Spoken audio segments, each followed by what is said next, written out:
Kementerian Agama menerbitkan surat edaran terbaru yang mengatur penggunaan pengeras suara di masjid dan musola. Satu di antara aturan yang dimuat yakni volume pengeras suara maksimal 100 desibel dengan kualitas suara yang tidak sumbang. Munculnya aturan ini rupanya memunculkan pro dan kontra di berbagai kalangan. Aturan ini tertuang dalam Surat Edaran Menteri Agama nomor SE 05 tahun 2022 tentang pedoman penggunaan pengeras suara di masjid dan musola.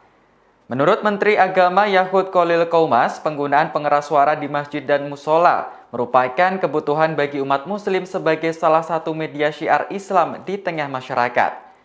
Namun di sisi lain, masyarakat Indonesia juga beragam, baik agama, keyakinan, latar belakang, dan lainnya.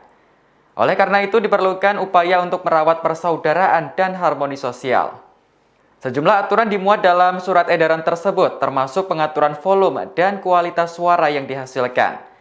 Dikutip dari kompas.com, volume maksimal pengeras suara adalah 100 desibel dengan kualitas suara yang bagus atau tidak sumbang. Adapun dalam pemasangannya, terdapat 2 pengeras suara yang difungsikan keluar dan ke dalam masjid. Selain itu, untuk mendapatkan hasil suara yang optimal, pengurus masjid diminta untuk melakukan pengaturan akustik yang baik. Terkait dengan hal ini, Ketua PP Muhammadiyah Dadang Kahmat menyambut baik pedoman penggunaan pengeras suara di masjid. Bahkan, pihaknya akan menerapkannya di masjid-masjid Muhammadiyah. Hal senada juga dikatakan Ro'i Syuriah, pengurus besar Nahdlatul Ulama atau PBNU, Kiai Haji Muhammad Khalil Nafis. Khalil menyetujui aturan ini, namun pihaknya menginginkan penerapannya tidak kaku di tengah masyarakat yang homogen. Sementara itu, tanggapan kontra datang dari anggota Komisi 8 DPR RI dari fraksi Partai Keadilan Sejahtera atau PKS, Bukhari Yusuf. Menurut Bukhari, adanya aturan itu mengabaikan kondisi sosiologis dan kultural masyarakat seperti di wilayah pedesaan. Dirinya menilai bunyi keras dari masjid atau musola telah menjelma menjadi soundscape atau bunyi lingkungan. Munculnya pro dan kontra ini kemudian ditanggapi oleh tenaga ahli utama kantor staf Presiden Rumaidi Ahmad.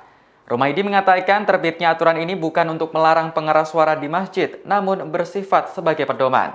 Hal ini tentu bertujuan untuk mewujudkan toleransi dan harmoni di tengah keberagaman masyarakat Indonesia. Rumah ibadah saudara-saudara kita non-muslim itu bunyikan toa sehari 5 kali dengan kenceng-kenceng secara bersamaan, itu rasanya bagaimana? Yang paling sederhana lagi, tetangga kita ini kalau kita hidup dalam satu komplek itu misalnya, kiri, kanan, depan, belakang pelihara anjing semua. Misalnya, menggonggong dalam waktu yang bersamaan, kita ini terganggu enggak? Artinya apa? Bahwa suara-suara ini, apapun suara itu ya, ini harus kita atur. Demikian berita update terkini dan nantikan update berita lainnya hanya di kanal YouTube tribunbanten.com. Jangan lupa subscribe, like, komen, dan share.